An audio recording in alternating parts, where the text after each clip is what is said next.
A billionaire returned home unannounced, expecting calm.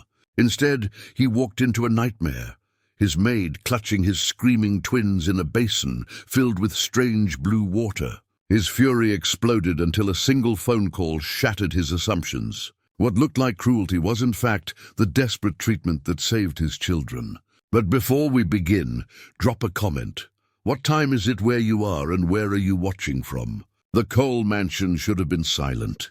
After endless boardrooms and private jets, Darius Cole, tycoon and investor, wanted only one thing: peace. His leather brief still dangled in his hand as he shoved open the kitchen door. Instead of quiet, chaos assaulted him.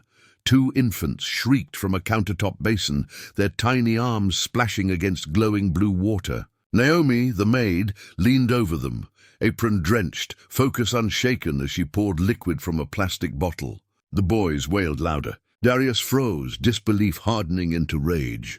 "What the hell are you doing to my children?" Naomi jerked but didn't release her hold. "Sir, please, they must stay in. It's treatment, treatment." His voice cracked like a whip. He stormed closer, his suit pulling tight across his shoulders. "That looks like poison. You're bathing my sons in chemicals while they scream." Naomi's jaw tightened, but her hands stayed firm, one steadying Micah, the other anchoring Miles. "It's antiseptic. The doctor prescribed it for their rash. If I pull them out now, it'll burn worse." Darius seized the bottle from the counter. No label, no instructions. Just a cheap plastic container of blue liquid. He held it up like evidence. "This? You expect me to believe this is medicine? Looks like it came from the cleaning closet." Naomi's voice sharpened, but she didn't release the twins. "It's from the pharmacy. The doctor's note is in my bag. The liquid is tinted. It looks harsh, but it's diluted." Diluted. Darius barked a bitter laugh. The twins' cries pierced the kitchen. "You hear them? They're in agony!" "Yes, they're crying." Naomi whispered a lullaby into Micah's ear, even as she met Darius's glare. "Because it stings, not because it kills. If I let them out before the timer, the infection spreads." His eyes snapped to the counter, a kitchen timer ticking down. 7:23. "You're timing my sons like lab rats," he growled. 8 minutes in a vat of chemicals? You're insane." Naomi's hands trembled, but she clutched the boys tighter as they thrashed. Water splashed against her soaked apron. "You trusted me with them before. Trust me now. This is the only way they'll heal." Darius slammed the bottle down, making the twins flinch. "You expect me to trust a maid with unmarked liquids over my instincts as their father?" The words cut like glass, but Naomi refused to let go. Naomi pressed the twins back, firm yet gentle, stopping their frantic wriggling. "Call me maid-servant, nobody," she whispered hoarsely. "But right now I'm the only thing keeping their skin from rotting worse than it already is." Darius's chest heaved, fists curling as he stepped closer. "If they're burned, if there's one scar, I'll have you arrested before you leave this house." Naomi's eyes flashed, wet but fierce.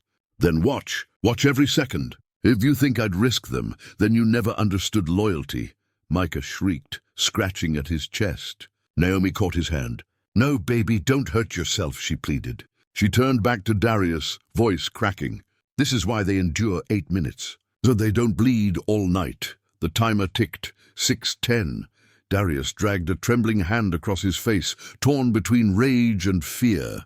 His phone was out in an instant, thumb hovering. "I should call 911 or the pediatrician. Anything but stand here while you torture them. Then call!" Naomi snapped, her voice cutting through the boys' cries. "But if you stop this now, you will be the one to make them suffer worse." The timer clicked louder. The twins sobbed. Darius's thumb trembled over the screen, his jaw rigid. Naomi's grip never loosened. The kitchen was a battlefield, his fury against her resolve. Finally, he barked into the phone, "Dr. Patel, answer!" Now 2 rings. Then calm. "Mr. Cole." "My sons are in a basin of blue water," Darius roared. "The maid claims it's treatment. They're screaming their lungs out." "What is this?" A pause. Then steel in the doctor's tone, "Chlorhexidine. 1 part to 100 water. 8 minutes, no interruptions. It stings, but it's safe. Don't you dare pull them out early." Darius's breath caught. He glanced at the timer, 4:37. Naomi met his stare, steady, unflinching. "This isn't torture." He rasped. "It's the only way to stop the infection," the doctor said firmly. "Trust her." The phone sagged in Darius's hand. Rage twisted into something darker, shame. Naomi didn't gloat. She whispered to the twins, "Almost there, my loves." "Almost done," sirens wailed outside. The door slammed open. Paramedics and security stormed in, eyes wide at the sight of babies in blue water. "Step aside," one paramedic ordered.